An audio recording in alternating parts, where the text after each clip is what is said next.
بسم الله الرحمن الرحيم. السلام عليكم ورحمة الله تعالى وبركاته. كلنتي wanaagsan daawadayaal meel kastoo aad joogtaan iyo solbood nala socotaan halkani waa shacabka TV oo idin soo gudbinaya wararkii ugu dambeeyay dhacdooyinka Soomaaliya iyo caalamka intiisa kale.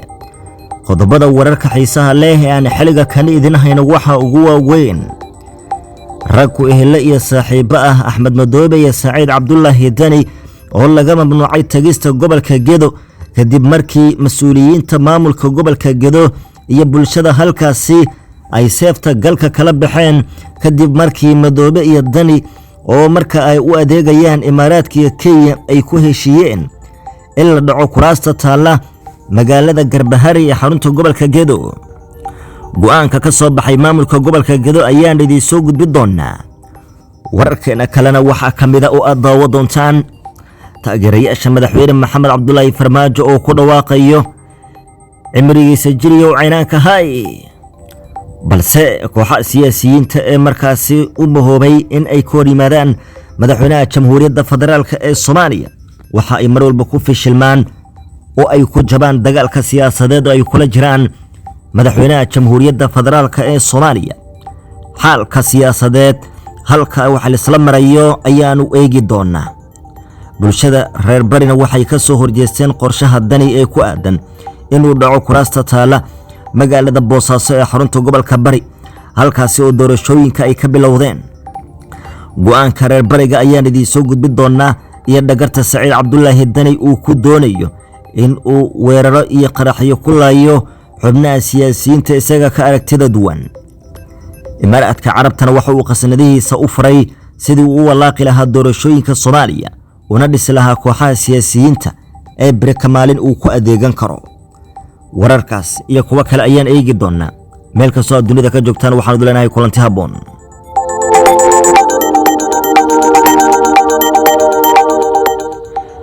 doodiyadu waxay ku saabsan tahay daawadayaal ra'yigiina saliimka ku soo cabiri kartaan intaan wararka iyaga ku guda jirno. malaayiin Soomaaliyeed oo qurbaha ku kala sugan ayaa markaa ku dhawaaqaya cimrigiisa jiriyo caynaanka weliga hay waa madaxweynaha Jamhuuriyadda Federaalka Soomaaliya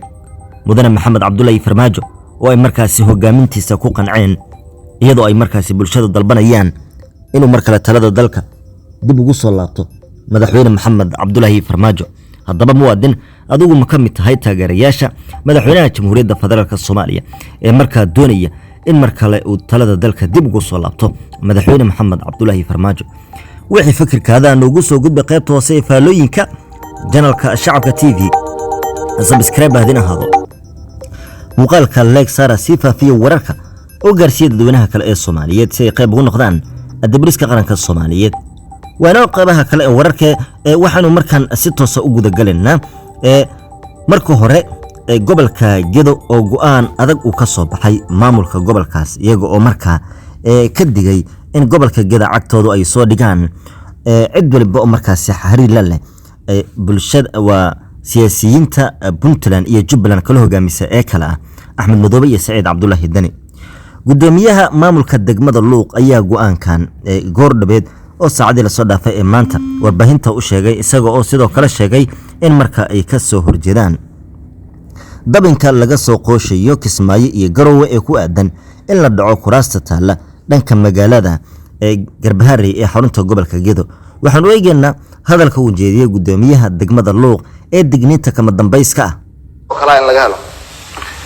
waxaan rabaa inaan u cadeeyo Axmed Madoobe wuxuu isbahaysi leeyahay Dani waa maamul goboleedkaas Puntland. waxaan hadda degmada aniga hadda aan ka hadlayo joogo hub iyo gaadiid asaga uu u gaday in lagu dhibaateeyo shacabka Gedo balse waxa ilaahay maadiya cid walbana rabnaa inaan u sheegno inaan anaguna leenahay isbahaysi inaan leenahay saaxiib doorashana aysan Soomaaliya ka dhacaynin xildhibaanna uusan fadhiisanaynin aqalka baarlamaanka ilaa Gedo arinteeda meel waafi ah la dhigo shacabka Gedana si xor ah ay isugu doortaan Garbahari. waxaan idin cadeynayaa idina ballan qaadayna in aysan Gedo doorasho ayadoosan ka dhicin inuusan xildhibaan fadhiisanaynin maxaa la dhihi jiray golaha baarlamaanka Soomaaliya. maanka kuma hayaan waa maalaawayaal calooshooda shaqaystayaal weeye wax yar oo hoosoo aragtidooda ay ka hadlayaan fakar hoose istusayaan laakiin isbahaysi intooda ka ballaaran saaxiib intooda ka weyn walaal intooda ka macaan ayagu waa laga yaabaa inay hayb qabiil iyo wax isku raacaan laakiin anagu Soomaalida aan umada ku raacnaa xildhibaanka laga soo doortay Hirshabeelle ma fariisanayo iyadoo gadax xildhibaanadeeda soo fariisan midka laga soo doortay Koonfur Galbeed ma fariisanayo iyadoo gadax xildhibaanadeeda maxaa la jiray ay soo fariisanin midka Galmudug laga soo doortay ma fariisanayo iyadoo gadax xildhibaanadeeda soo fariisan ninka intaas isku haysto ninka loodin karo waa kee adeer safiina lagu yiraahdo iyo fidna lagu yiraahdo iyo ka dhumin nin rabo doorashada inuu dhamaanayo og waqtigiisa gabagabayaa og tagahayo shilimaad yar dadka weydiisanayo yuusan adiga maxaa la jiray yuusan ku hoojinin waqtiga ka dil Ahmed Madoobe gudoomiye degmo Garbaareyna kuma helaysid sidaan madaxweynena ugu noqonaysid gudoomiye degmo ka Soomaaliya tahay gadana ma dhacayso inta xilkaas inaad adiga maxaa la jiray ka soo dhex muuqato warqadaada ka shaqeyso runtaana ku sheegayo gada kuwa joogana waa anaga kuwa hadda haystana waa anaga waxa kuugu filan kuwa kula jooga maanta inay ku dhahan gada ma tagi karno inay gada adeer kaaga soo horeeyo baan baad isu sheegtay beel caalamna kuma qaban karto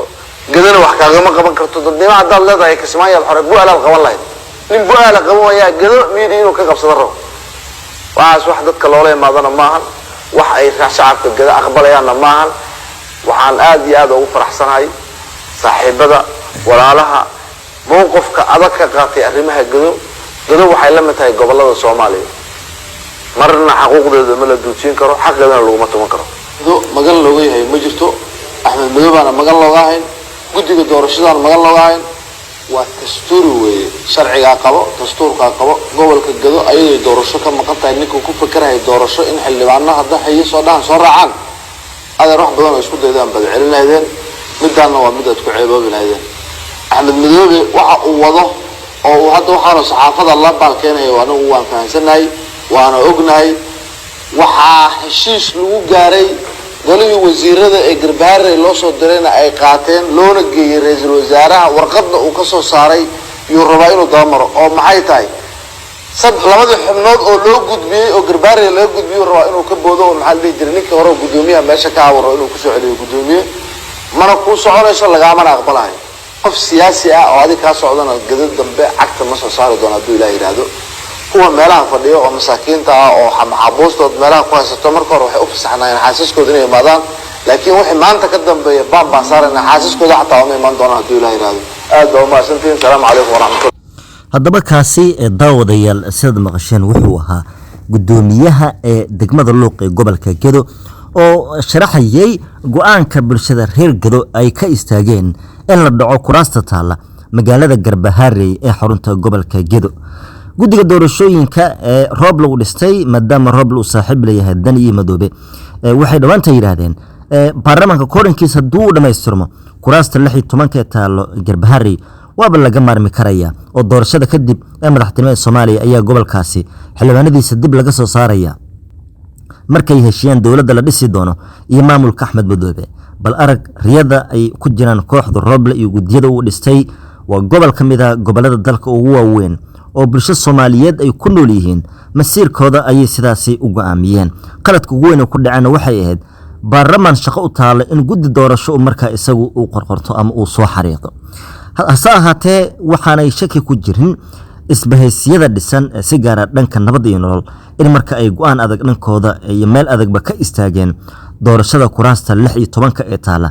magaalada Garbaharey ee xarunta gobolka Gedo halkaasi aad weli naga daawanaysan qeyri waa shabakada wararka ee shacabka TV meel kastoo aad dunida ka joogtaan kulanti haboon ayaanu duleenahay oo ka soo rigtay dhiibta wararkeena bal marka kan hadii aynu eegno waxaa jirta taageero xoogan oo ay markale bulshada Soomaaliyeed kuwada ku dhaqan gudaha dalka iyo daafaha caalamka u muujinayaan sidii madaxweyne Maxamed Cabdullaahi Farmaajo uu talada dalka dib ugu soo laaban lahaa Soomaalida kuwada ku sugan gudaha dalka iyo qurbaha ayaa ka marqaatay kacaya in madaxweyne Maxamed Cabdullaahi Farmaajo yahay mas'uul qaran oo hankiisa sareeya isla markaana aan ogoleen shisheeyaha in ay wax u meeriyaan balse kuwa madaxweynaha hayaan iyagu mar walba ay u cararayaan shisheeyaha isla markaana aaminsan yihiin Soomaaliya in aan looga maarmin gacan shisheeye tusaalahan waxay leeyihiin inagu wali waxaan ku jirnaa jabtar sawan oo qarmada midoobay iyo caalamka ayaana maamula dunidana waa ceeb in siyaasi uu markaasi dalkiisa ka jeclaysanayo shisheeyaha ama uu leeyahay dalkayga waxa maamula dad shisheeye ah si waliba Soomaaliya ayaa leh ummadda Soomaaliyeedna waa inay fahmaan danahooda waa inoo qaybaha kale ee soo socda nabadgelyo ayaanu dileenahay